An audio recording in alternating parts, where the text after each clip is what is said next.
Padre amado y Dios bendito, te adoramos, te bendecimos y te exaltamos, Señor.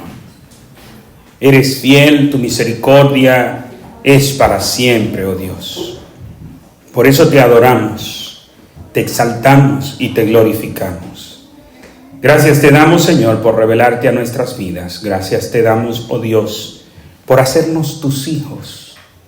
Y hoy, como tus hijos, venimos a la mesa espiritual, dependiendo, Señor, de ti, esperando de ti el alimento espiritual. Habla, Señor, a nuestras almas, porque tu palabra es el verdadero alimento espiritual que necesitamos. Por Cristo Jesús, tu Hijo amado, te lo pedimos. Amén y amén. Hace 2 domingos predicábamos el mensaje de el poder del Evangelio. Y veíamos no solamente su poder expansivo, que no ha habido manera de que el enemigo pueda detener el Evangelio. Vemos que el Evangelio se ha expandido en contra de todas las adversidades que se han presentado. Y se seguirá expandiendo, no importan las adversidades que el enemigo quiera presentar, las puertas del infierno no prevalecerán contra la iglesia. Veíamos también en ese mismo mensaje el poder transformador del Evangelio.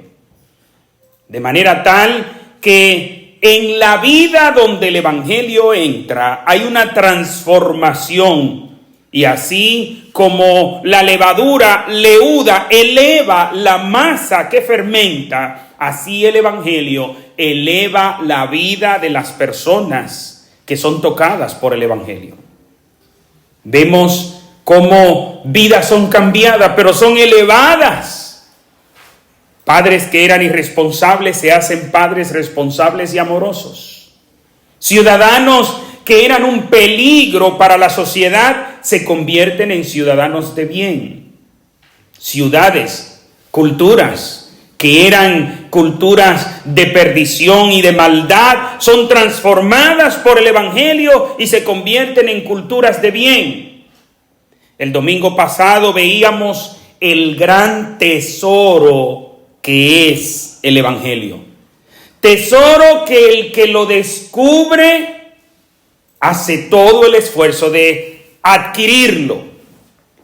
Y toda su vida sufre una transformación donde la prioridad mayor es adquirir ese tesoro que es el reino de los cielos. En el día de hoy queremos predicar bajo el tema de el desafío del Evangelio. Primero vimos el poder del Evangelio. En segundo lugar vimos el tesoro del Evangelio. En el día de hoy queremos ver el desafío del Evangelio, porque como lo dijo el teólogo y pastor alemán Dietrich Bonhoeffer, la salvación es gratis, pero tu relación con Dios te puede costar la vida. La salvación es gratis, pero seguir a Cristo tiene un gran desafío, como lo veremos en el día de hoy. Como leyó la hermana en el Evangelio de Mateo, capítulo 8, a partir del versículo 18 vemos unas decisiones sumamente interesantes. En el versículo 18 dice que viéndose Jesús rodeado de mucha gente, dio orden de pasar al otro lado. En el día de hoy no vamos a dar detalles de este versículo, pero sí el próximo domingo, si es que Cristo no ha venido, estaremos dando detalles de este versículo 18. Lo que sí no quiero pasar por alto es que viéndose Jesús rodeado de mucha gente, es interesante de que cuando Jesús se veía con muchas multitudes se iba del lugar. ¿Por qué? Porque a Jesús no le interesaban las multitudes, a Jesús le interesaban los discípulos. Qué diferente a lo que sucede hoy en día con muchos predicadores, muchos pastores que sacrifican el discipulado por tener multitudes y presentan un evangelio acomodado para que pueda llegar todo el que quiera entrar. A Jesús no le interesaban las multitudes, sino los discípulos. En el versículo 19 nos dice que se le acercó un escriba y le dijo: Maestro, te seguiré a donde quiera que vayas. Se le acerca un escriba. Qué interesante, porque me imagino que los que estaban allí, todos pensarían que sería un honor para Jesús el tener un escriba dentro de sus seguidores. Esto me recuerda en una ocasión en Dominicana, mucho antes de Juan Luis Guerra convertirse, había una hermana que en un grupo juvenil, algunos estábamos compartiendo allí, una de las jóvenes decía: no, porque déjame decirte que hay personas que le añaden al evangelio. Digo yo, ¿sí? Me dice, sí, porque no es lo mismo que seamos evangélicos, uno de nosotros, a que sea una celebridad evangélico. Eso le añade al evangelio. Yo le dije, sí. Y me dice, sí, imagínate, por ejemplo, que Juan Luis Guerra se convierta. Eso le añade al evangelio. No sé de dónde el Señor me dio palabras y yo le dije, nunca nadie le puede añadir al evangelio. Él recibirá del evangelio, pero no el evangelio de él. Y mire, hoy en día Juan Luis Guerra sí es cristiano y esto no le añade al evangelio, esto le añade a la vida de Juan Luis Guerra.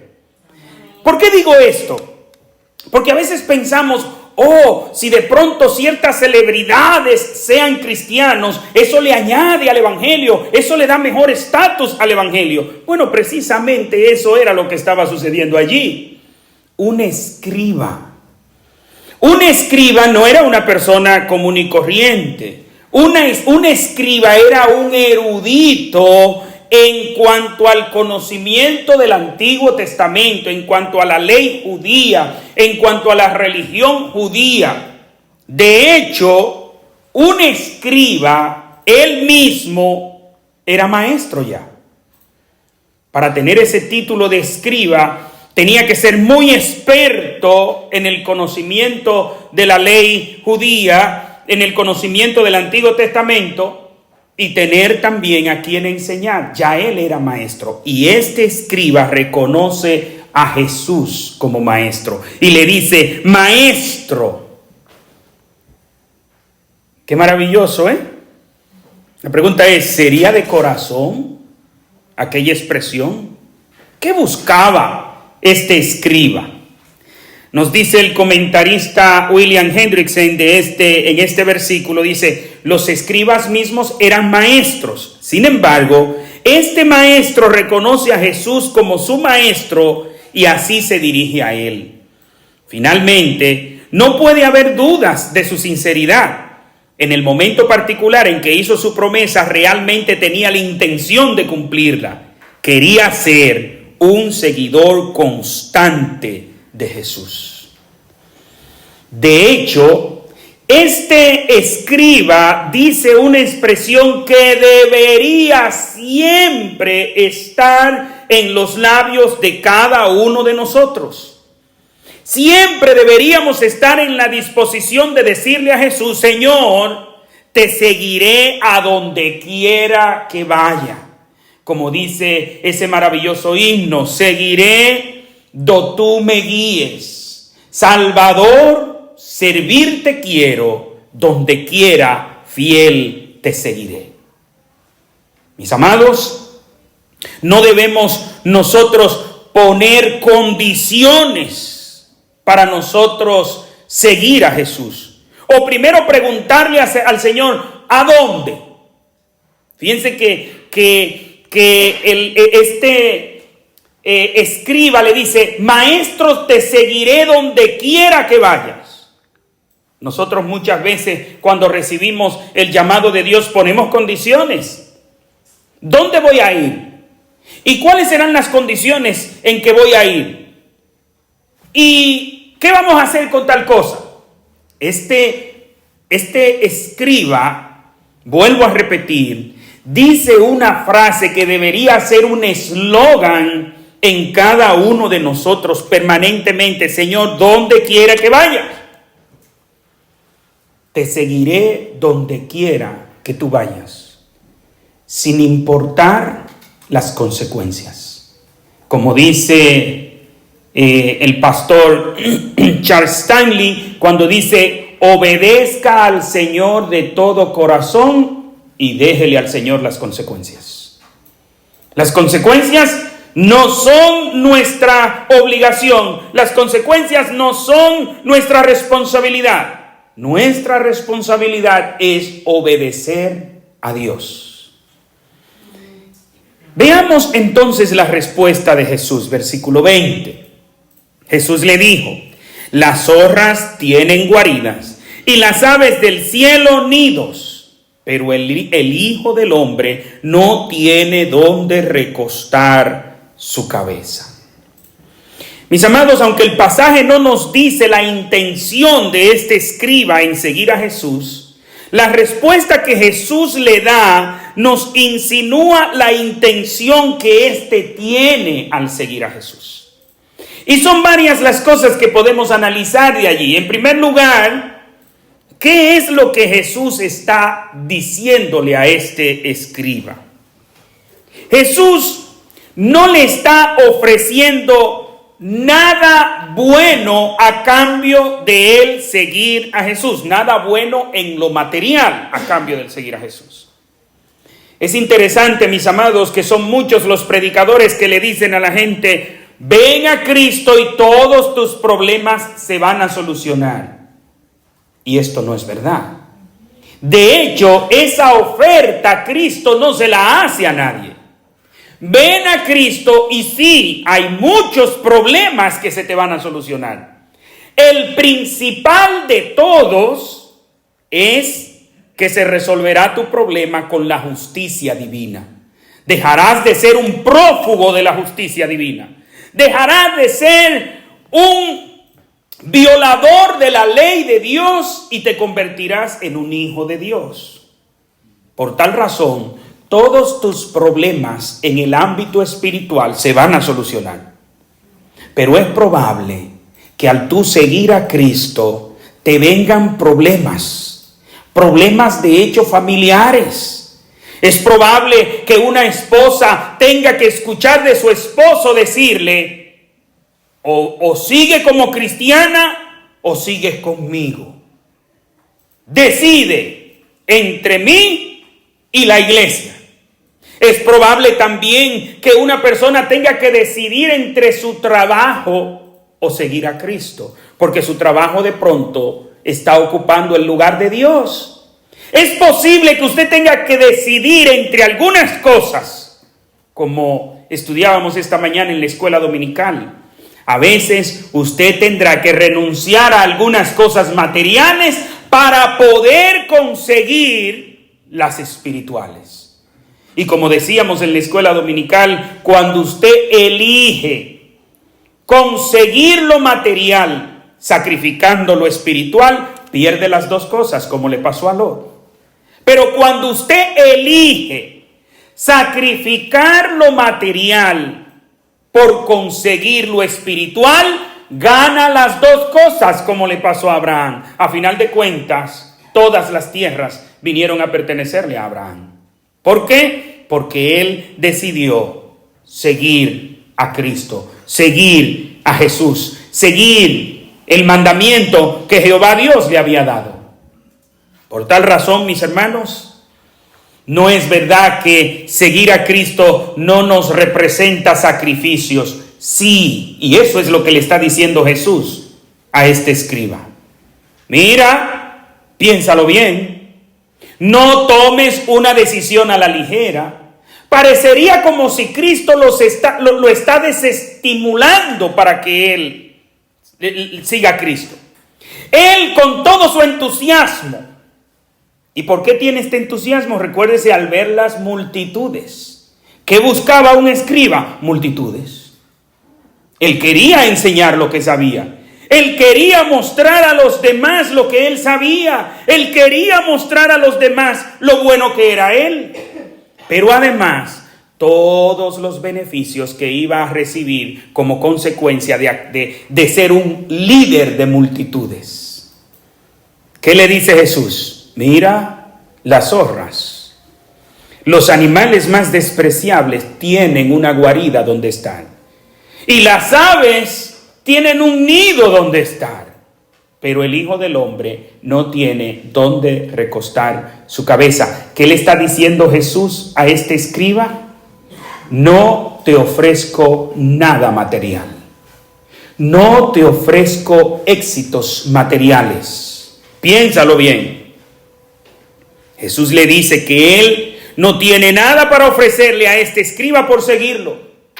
Le muestra la situación de los seguidores de Cristo. Y es que su maestro no tiene ni siquiera dónde recostar su cabeza. Mis amados, si bien es cierto que el Evangelio es un inmenso tesoro, si bien es cierto que no hay dicha mayor que la de los que seguimos a Cristo, si bien es cierto que vamos a heredar la tierra y todo lo que en ella hay, no menos cierto es que ese tiempo no ha llegado.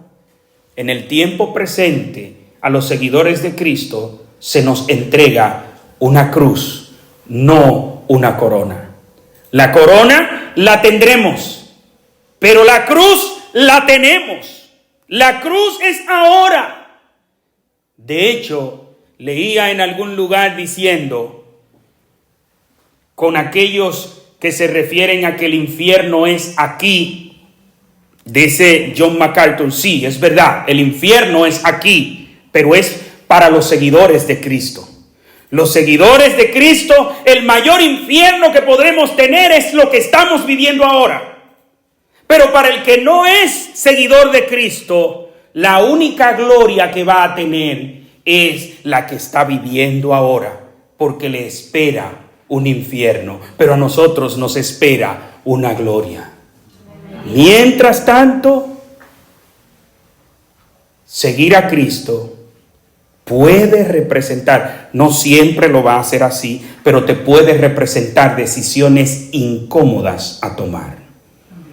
Pero déjame decirte que día a día vamos a tener que estar tomando decisiones entre lo espiritual y lo material. ¿Qué hacer primero? Mis amados, es importante de que nosotros evaluemos nuestras vidas y nosotros tomemos en cuenta cómo estamos viviendo este desafío de seguir a Cristo. En esta ciudad donde nosotros vivimos, podemos tener pérdidas significativas por obedecer a Cristo, por seguir a Cristo. Seguir a Cristo siempre ha representado decisiones que tomar. Y muchas veces, grandes pérdidas. Mis hermanos, no pensemos que eso era asunto del pasado. No pensemos que solamente los cristianos que viven en los países musulmanes, no pensemos que solamente los cristianos que viven en China o en Corea del Norte son los que están arriesgándolo todo. Aún en esta ciudad, seguir a Cristo te puede representar grandes pérdidas. Y usted diría, pastor, usted lo que está es sembrándonos intimidades. No es intimidando a nadie, es haciéndole realista. En primer lugar, seguir a Cristo te va a representar tú tener que decir que no a algunos trabajos que te podrán ser muy buenos remunerados, trabajos que te podrán representar muy buenas cosas, pero tú como cristiano entiende que no lo debes hacer. No todo el dinero se gana. De hecho, habrá ocasiones en donde tú vas a tener que decidir entre tu trabajo o tu relación con Dios. Pero no solamente eso, te puede llegar un problema mayor. Si tú decides seguir a Cristo y estás compartiéndole el evangelio a alguien y esa persona te pone una demanda por tú compartirle el evangelio, déjame decirte que esa persona tiene las posibilidades de ganar esa demanda. Y aunque usted no lo crea, en esta ciudad usted se arriesga al compartir el evangelio. Y no le estoy diciendo esto para que usted no comparte el evangelio. Usted va a decidir si obedecer a Dios o obedecer a los lineamientos de la ciudad. Pero usted debe estar consciente que al usted compartirle el evangelio a alguien, eso le puede representar un gran desafío, una gran pérdida. Recuerdo que leí, ahora mismo no recuerdo los detalles, pero sí leí un caso aquí en Estados Unidos de una joven de la iglesia que va donde el pastor a que le dé consejería prematrimonial, y el pastor asombrado le dice: hermana, ¿cómo consejería prematrimonial? Pues yo no sabía que usted tenía novio. Ella le dice: no, yo tengo novio. Y le dice él: ¿y cuál de los jóvenes de la iglesia es su novio? No, él no es de esta iglesia. ¿Y de qué iglesia es él? Él no es cristiano. Y el pastor comienza a darle consejería, no prematrimonial, sino aclarándole la decisión que iba a tomar. ¿Qué hizo ella, asesorada por el novio? Le puso una demanda al pastor. Ganó la demanda y con el dineral que le salió, se casó con el hombre. Yo no me sé más de ahí. No vaya usted a esperar que le fue mal y esto, aquello. No, yo no me sé más de ahí, porque el libro donde lo estaba leyendo no decía más de ahí. Sí, porque veo que las caras quedan como que, ¿y qué pasó entonces? Bueno, lo que pasó es que la iglesia tuvo que usar de los fondos para pagar la demanda que se le puso a la iglesia, porque déjeme decirle que aunque la demanda se le ponga al pastor, no es a él a título personal que se le pone, sino al título que él representa, a la posición que él representa. No se le pone a Narciso Montero, se le pone al pastor de la Iglesia Bautista La Palabra. No es lo mismo. Y sí, la iglesia tuvo que desembolsar una alta suma de dinero. ¿Por qué? Porque esa iglesia quiso ser fiel a Cristo. Ser fiel a Cristo nos puede representar sacrificios. Es interesante, mis amados, que los predicadores del evangelio de la prosperidad predican un evangelio muy diferente al evangelio que predicaba Jesús. Pues Jesús desestimula a cualquiera que venga acercándose a él con interés material. Pero los predicadores del evangelio de la prosperidad lo que están ofreciendo es precisamente que usted venga a Jesús para que Jesús le prospere. Es todo lo contrario a lo que Jesús ofrece. Jesús ofrece sacrificio en lo material, pero una prosperidad espiritual grande, inmensa, un gran tesoro. Sin embargo, en lo material puede representar sacrificios. Mis amados, no debemos acercarnos a Cristo por el beneficio material que esto pueda representar. Cristo en ningún lugar le está ofreciendo bienes terrenales a sus discípulos. Le está ofreciendo una ciudad celestial, un tesoro donde ni la polilla ni el orín corrompen y donde no hay ladrones, pero tampoco hay demandas. No lo puedes perder. Pero dicho todo esto, déjenme decirle que tranquilos, porque este privilegio de perder cosas, de sufrir por Cristo, no está dado a todos los seguidores de Cristo. Esto está reservado para algunos seguidores de Cristo que han sido elegidos de manera especial por Dios para este privilegio. ¿Cuál privilegio? El de ser perseguido por Cristo, el de perder cosas por Cristo. Es un privilegio. ¿Me lo estoy inventando yo? No, ya Jesús lo dijo en Mateo. ¿Cuál es el más bienaventurado de todos los bienaventurados?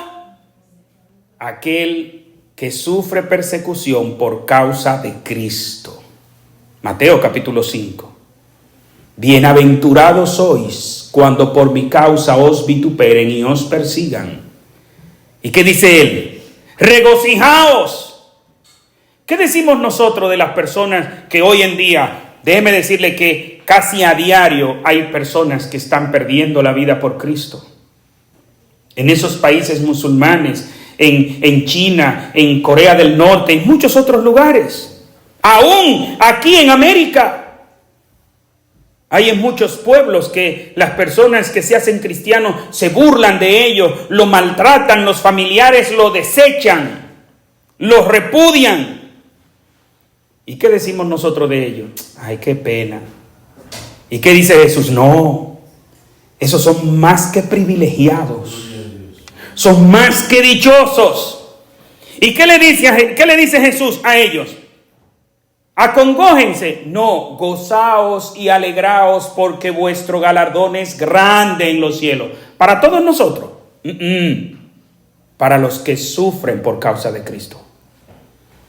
A veces pensamos que nuestro galardón es grande en el cielo solo simple y llanamente por recibir a Cristo. Es un buen galardón, tu salvación es un buen galardón, pero esos galardones especiales están reservados para aquellos que han sacrificado su vida por Cristo. Sigue diciendo Mateo 8, 21, 22. Otro de sus discípulos le dijo: Señor, permíteme que vaya primero y entierre a mi padre. Jesús le dijo: sígueme, deja que los muertos entierren a sus muertos. Mis amados, hay algunos detalles que me gustaría compartir con ustedes y que no están aquí en Mateo, sino en Lucas, en la narración paralela que hace Lucas. Lucas narra este mismo evento, este mismo episodio, y nos da ciertos detalles que me gustaría tomar en cuenta. Por eso quiero invitarle a que vayamos a Lucas, al capítulo 9 de Lucas, versículo 59. Y le dijo a otro: sígueme. Él le respondió: Señor, déjame que primero vaya y entierre a mi padre. Aquí, mis hermanos, Lucas nos dice por qué vino la respuesta de este hombre. En Mateo solamente vemos que él dice: Señor, deja que primero vaya y entierre a mi padre y luego te seguiré. Aquí vemos que él responde de esa manera por una invitación que le hace Jesús. Jesús le dice a este discípulo: sígueme. Y ante el llamado de Jesús, este discípulo lo que considera, entiende que primero debe ir y enterrar a su papá. Deja que primero vaya y entierre a mi padre. Nos preguntamos, ¿estaba muerto el papá de aquel hombre? Mis amados, hay algunos intérpretes que dicen: bueno, él lo que está haciendo es poniendo una excusa adecuada, una excusa razonable, porque él primero tenía que ocuparse de enterrar a su papá, y Jesús, queriéndolo librar del ambiente hipócrita que se da en los velorios, le dice: deja que los muertos entierren a sus muertos y ven tú y sígueme. Bueno, es verdad que en los velorios se da un ambiente hipócrita, ¿no? ¿O no? Mis hermanos, Cuando la gente se muere, es lo más bueno que había.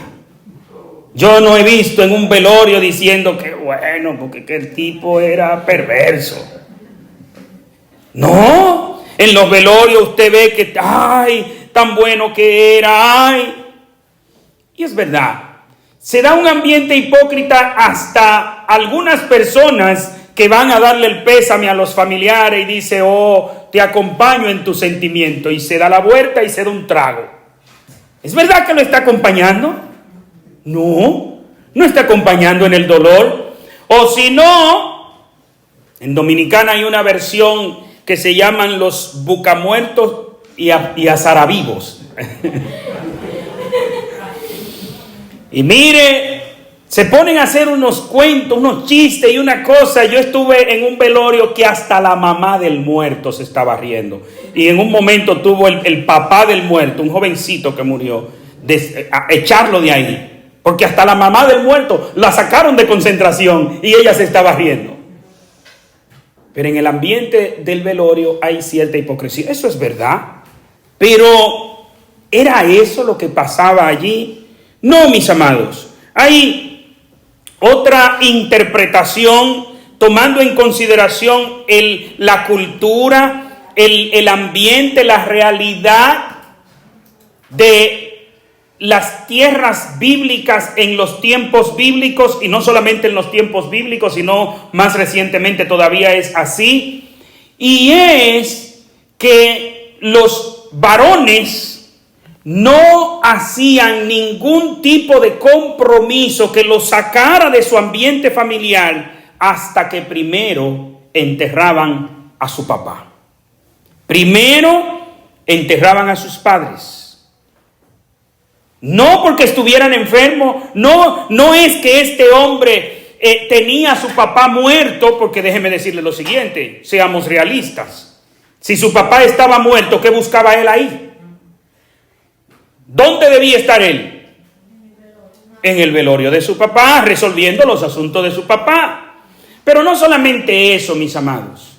¿Creen ustedes que este Señor amado y amable, que tuvo compasión de aquella viuda que su hijo murió sin que la viuda le pidiera que le resucitara a su hijo, solo por su amor, solo por su compasión, Jesús va, se acerca y resucita a aquel joven?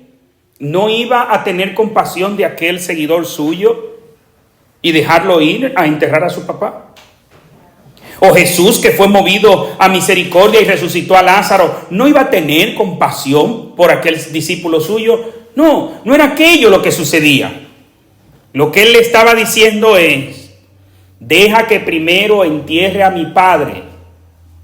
Deja que primero mi papá muera antes de yo salir del área donde yo estoy. ¿Por qué? Porque quería cumplir con sus responsabilidades de hijo. Culturalmente, vuelvo a repetir, en las tierras bíblicas, en los tiempos bíblicos, ningún hijo, en especial el hijo mayor, no salía del área de la casa de su papá hasta que le daba sepultura. Después de ahí sí podía salir. De hecho, recuerden que cuando Abraham salió, se llevó a Taré, su papá. No lo dejó en el lugar. ¿Por qué? Precisamente de lo que le estoy hablando. Pero aún en estos tiempos, esa cultura se mantiene para muchos. Y quiero compartir con ustedes lo que cuenta el comentarista William Barclay en el comentario precisamente de este versículo. Dice: un funcionario inglés en el este, entiéndase en el oriente, cuenta que a un joven árabe muy brillante se le ofreció una beca para estudiar en Oxford o en Cambridge, y contestó: la aceptaré cuando haya enterrado a mi padre. Y su padre no tenía muchos más de 40 años y sí buena salud. Es decir, este funcionario inglés, funcionario británico, quedó sorprendido cuando se le ofrece a este joven que tiene muy buenas capacidades intelectuales ir a estudiar en Oxford con una beca o en Cambridge, y él dice, cuando entierre a mi papá. Y no era que el papá estaba enfermo, tenía muy buena salud y no era un anciano, menos de 50 años tenía el papá. Es decir, ¿qué era lo que estaba haciendo aquel joven o aquel discípulo? No sabemos si era joven era de la historia reciente. ¿Qué era lo que estaba diciendo aquel discípulo? Señor, te seguiré, pero primero deja que entierre a mi padre. Deja que yo cumpla con mis compromisos familiares, con mis compromisos culturales, y después te seguiré. Mis amados, humanamente hablando, tenemos que decir que esta es una razón loable. De hecho, hace mucha falta hoy en nuestros días el que algunos hijos muestren mayor respeto por sus padres y muestren más responsabilidad para con sus padres.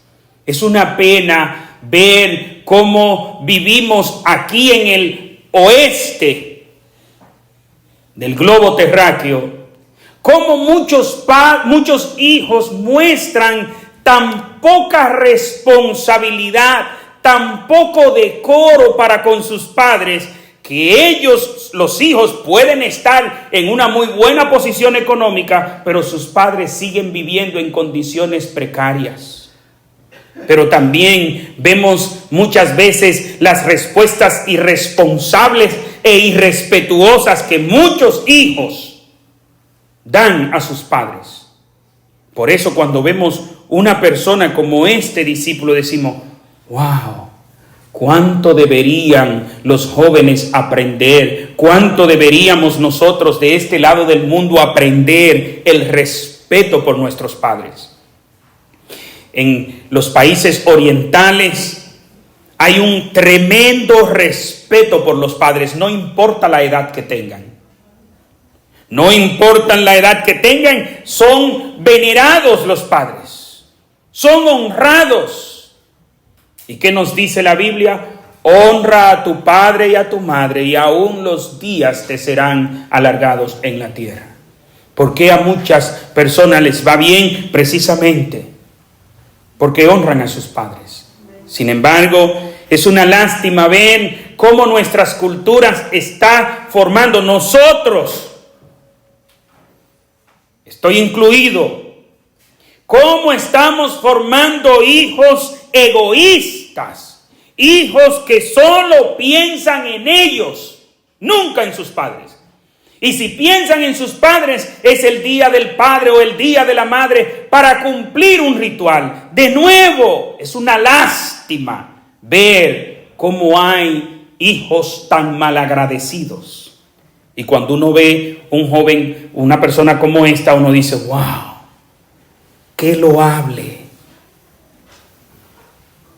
Este joven, este discípulo, le dice a Jesús, Señor, deja que primero. Y presenta una razón sumamente loable. No es mala, lo estoy repitiendo muchas veces. Pero, mis amados, este discípulo está muy bien representado en todas las iglesias de todos los tiempos y lugares, incluyendo la palabra. Este hombre, este discípulo, está bien representado y representa muy bien a un grupo que dicen, Señor, deja que primero.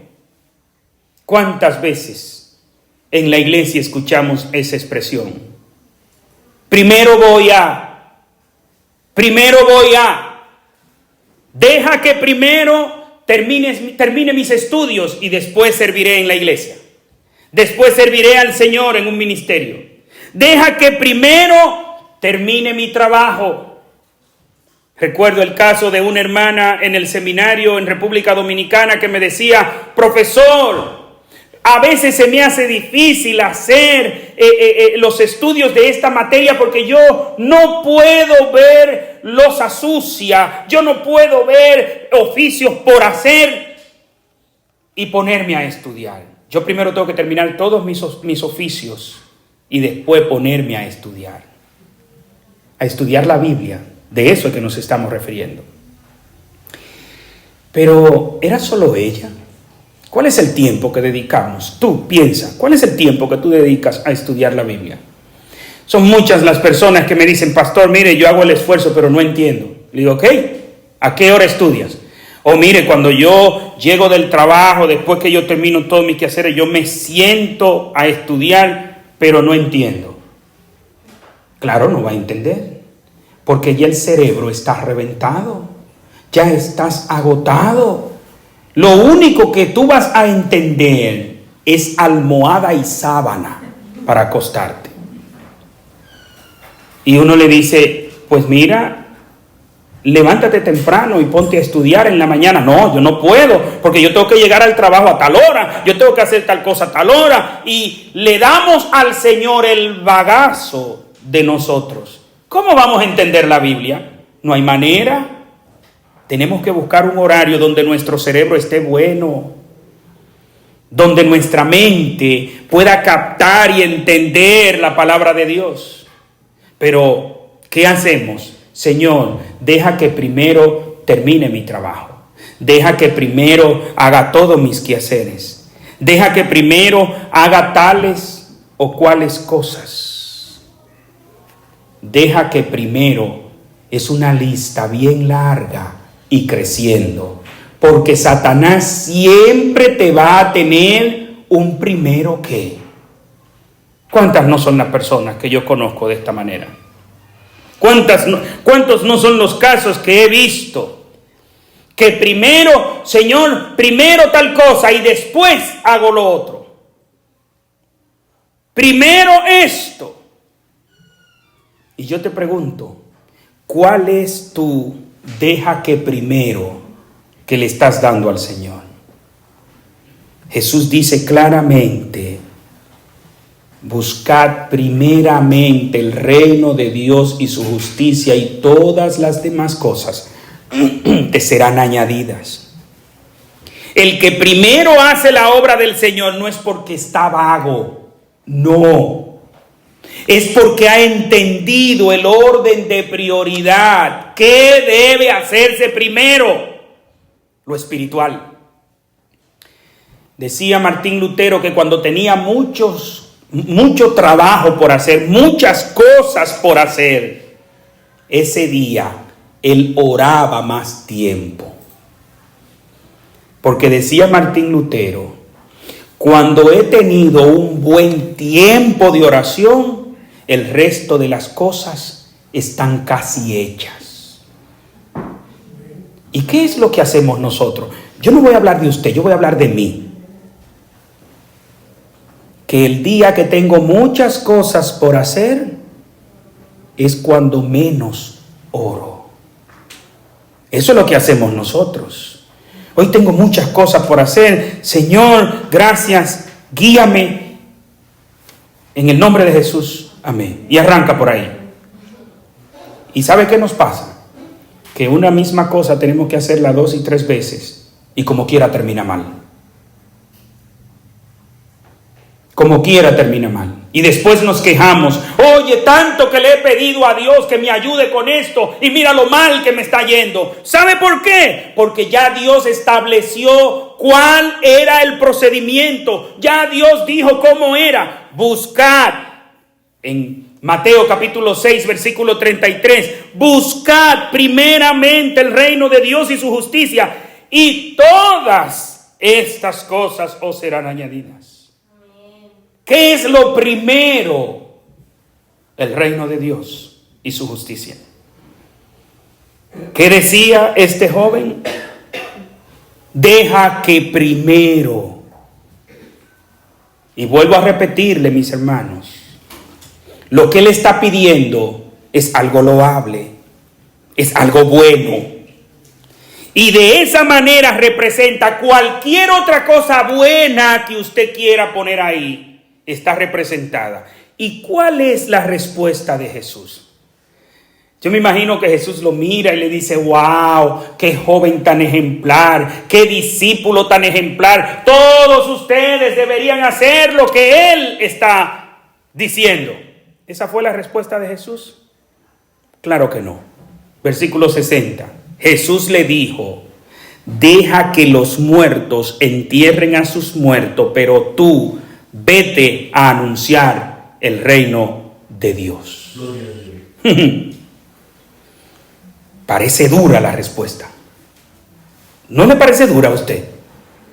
Deja que los muertos entierren a sus muertos, pero tú vete a anunciar el reino de Dios. Será dura, pero es la respuesta de Jesús. Jesús no le dice, oh, mira qué bien. Y claro está, con esta respuesta Jesús no le está diciendo que descuide su responsabilidad para con sus padres, porque es el mismo Jesús quien inspira todas las escrituras. Es el mismo Dios quien guía en todas las escrituras y dice que honra a tu padre y a tu madre. Ahora, ¿qué es lo que le está diciendo Jesús con esto? No estés presentando excusas ni pretextos. Vete a predicar el evangelio. Porque era simple y llanamente una excusa.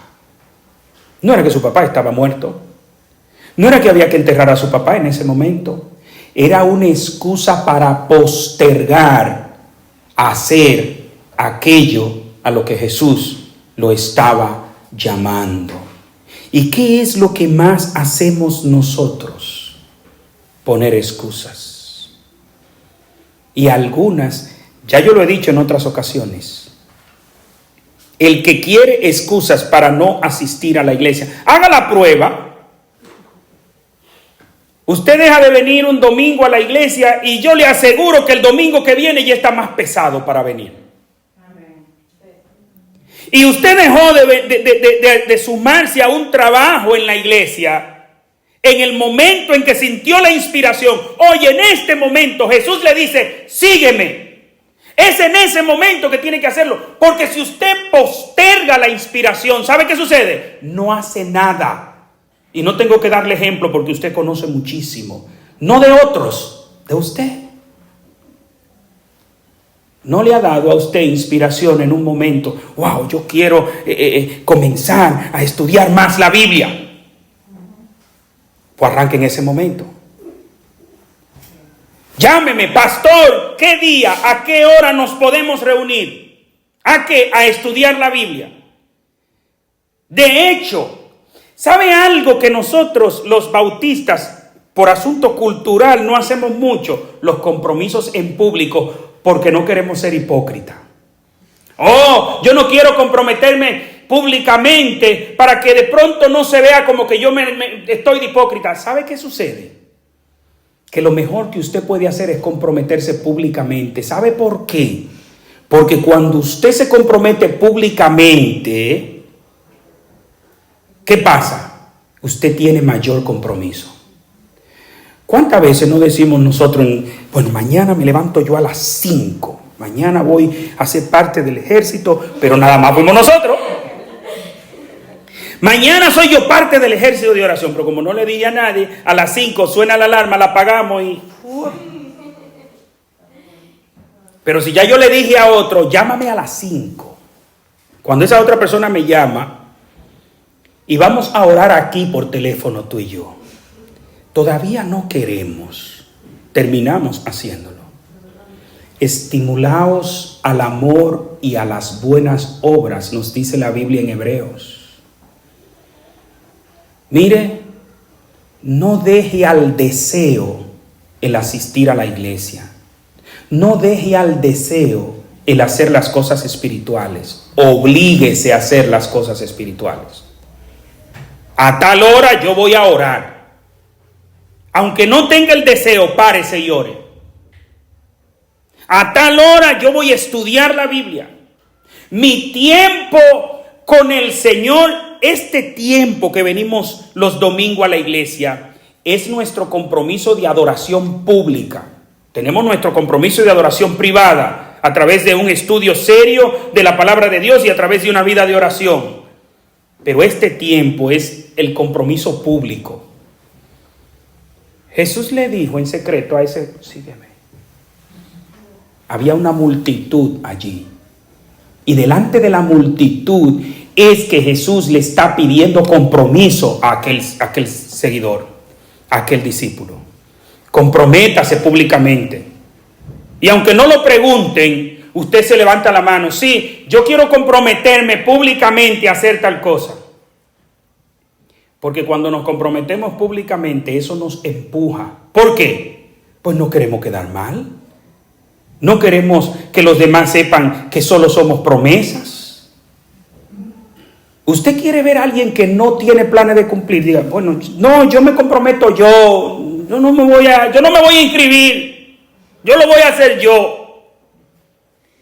Mire, no es verdad que para usted ser hipócrita tiene que comprometerse en público. Usted puede no comprometerse en público y como quiera puede ser hipócrita. Y no es verdad que todo el que se compromete en público lo está haciendo por hipocresía. Este llamado se lo está haciendo Jesús delante de una multitud a este discípulo. Y delante de esa multitud le responde: deja que los muertos entierren a sus muertos y tú vete a predicar el reino de Dios. ¿Por qué? Porque hay cosas que cualquier otro puede hacer. Jesús no le está diciendo a él que sea irresponsable en cumplir con honrar a sus padres, porque es el mismo Jesús que manda honra a tu padre y a tu madre. Lo que Jesús le está diciendo no es una excusa válida para tú evadir tu responsabilidad del llamado que estás recibiendo de Dios. Pero nosotros pensamos que cualquier excusa es válida. Hermano, el tiempo se está terminando y hay una segunda parte que quiero enfatizar en esto. Lucas 9:61. Entonces también dijo otro: te seguiré, Señor, pero deja que me despida primero de los que están en mi casa. Hay muchas cosas que no las vamos a repetir, porque ya la dijimos. De nuevo, hay otro discípulo que da otra razón que aparenta ser muy loable. Óigame, qué bonito. Él dice: Señor, te voy a seguir, pero deja que yo vaya y me despida. Se ve como una persona que organizada, educada. Es una persona organizada y no va a salir por ahí sin despedirse de la familia.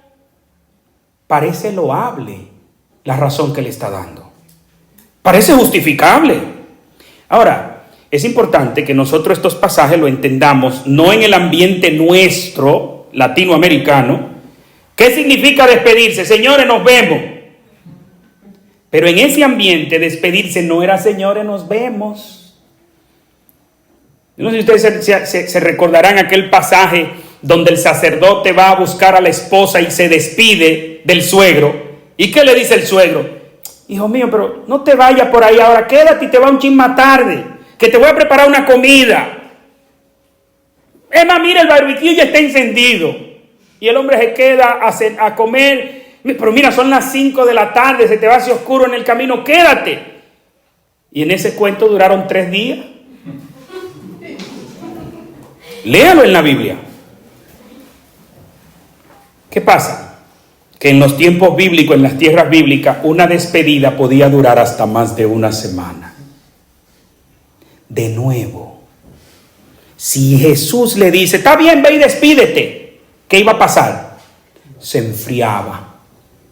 ¿O usted cree que nada más somos nosotros los que nos enfriamos? ¿Va usted a creer que es el clima de aquí que enfría a la gente, que por eso no sale a evangelizar? No.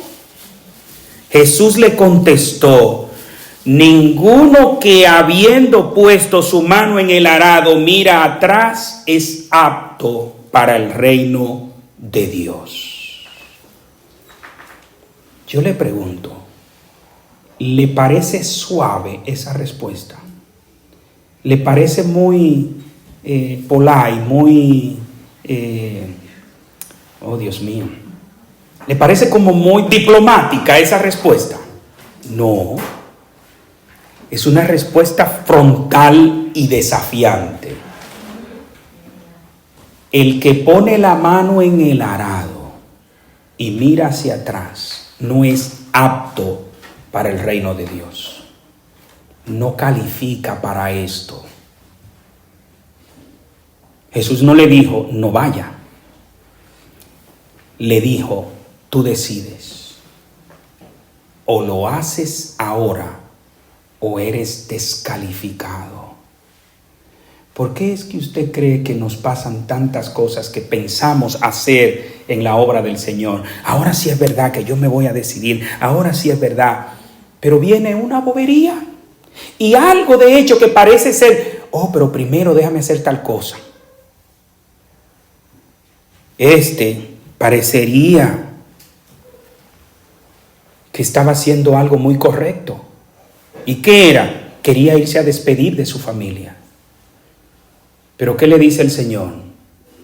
El que pone la mano en el arado es una figura literaria de qué usted va a hacer si está arando.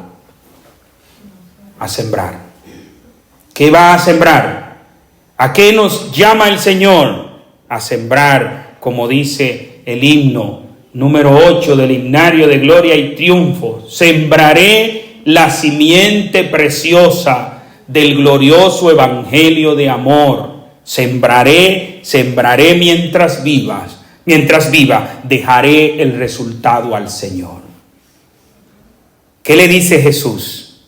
El que pone la mano en el arado y mira para atrás, no sirve para esto, para que nos entendamos claro.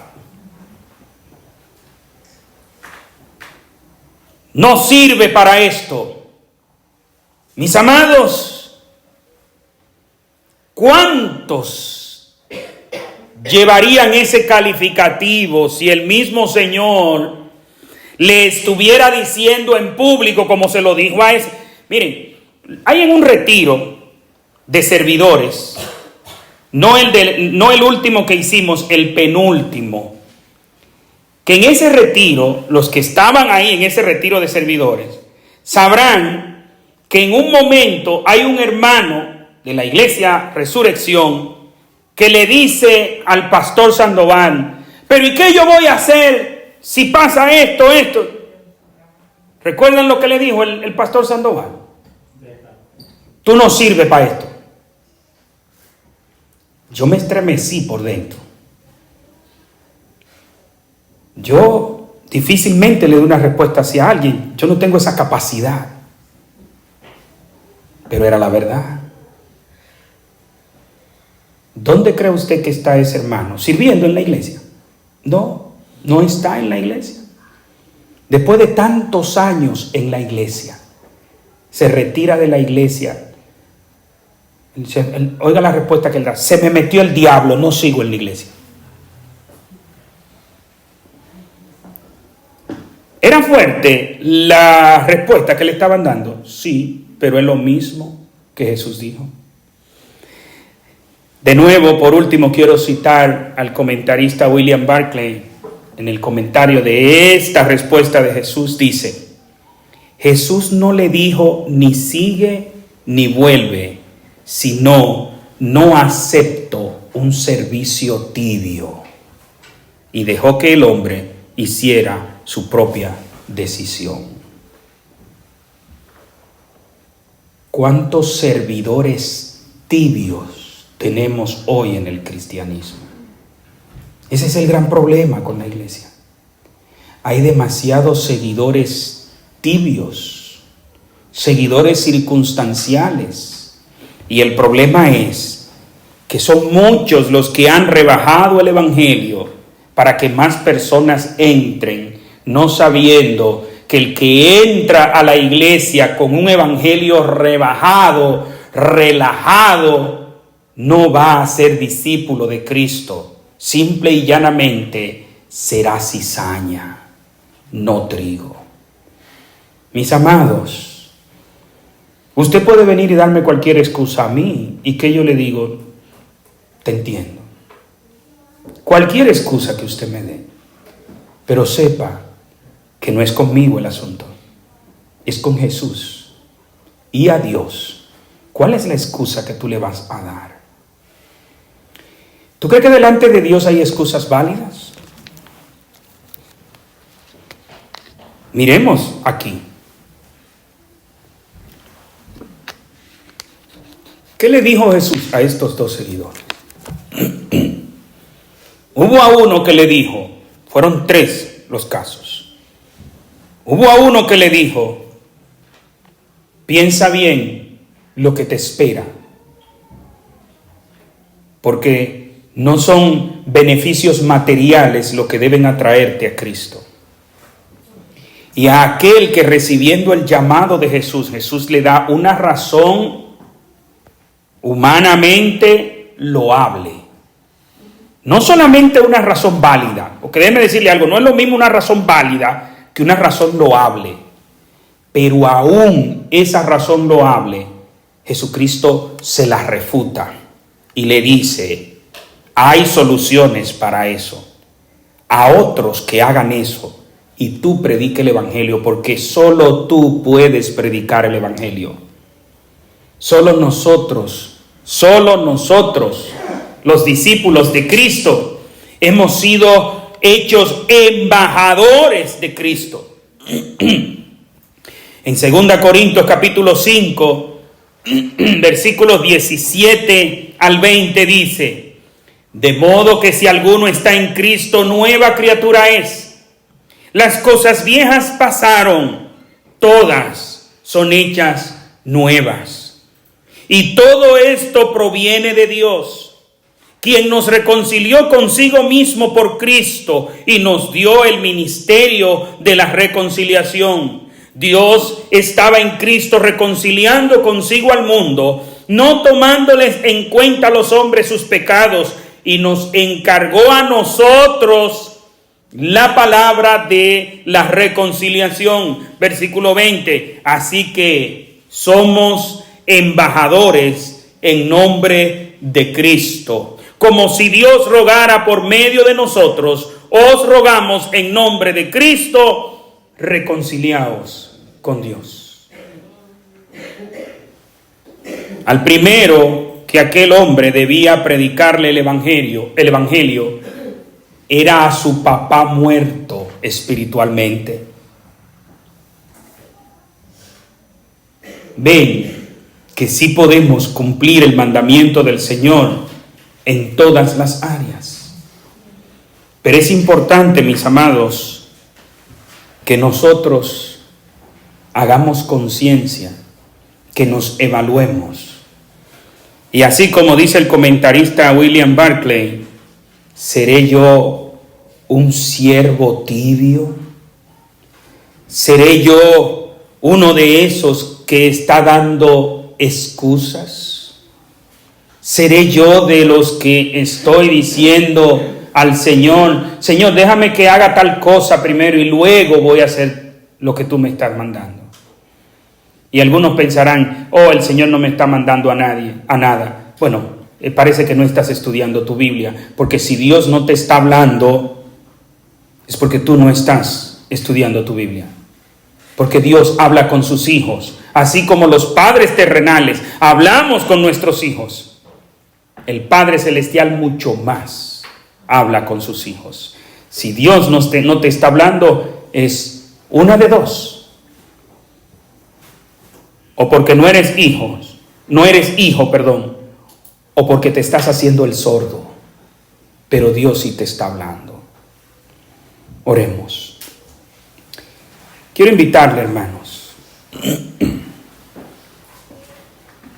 que si en este día el Señor ha traído a tu mente cosas que tú estás postergando, que el Señor te está llamando a hacer, y en este momento estás en la disposición de decirle, Señor, hasta el día de hoy seguiré siendo un siervo tibio. me pongo a tu disposición. Quiero pedirte de que des un paso de fe y que ahí donde tú estás te pongas de pie como símbolo de que te comprometes en el día de hoy más de cerca con Dios, más de cerca con el reino de Dios. Decídete y ahí donde estás, ponte en pie diciéndole al Señor: te seguiré donde me mandes, donde quiera que vayas. Padre, venimos delante de ti, Señor.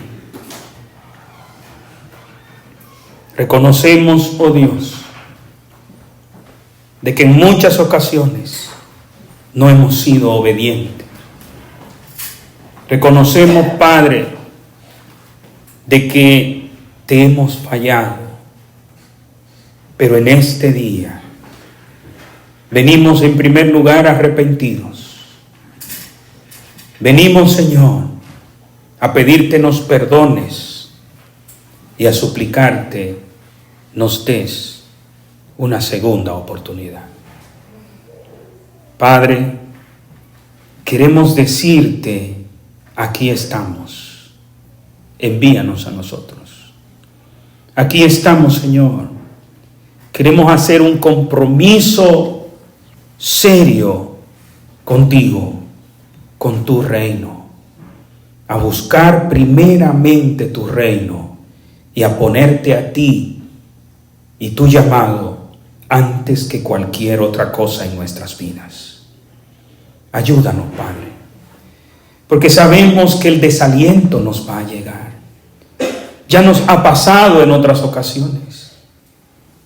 Ayúdanos, Señor, a que por encima del desaliento tu Espíritu Santo nos llene de tu poder para hacer tu obra, para traer gloria a tu reino. Ayúdanos, Señor, a cumplir ese llamado que tú nos haces.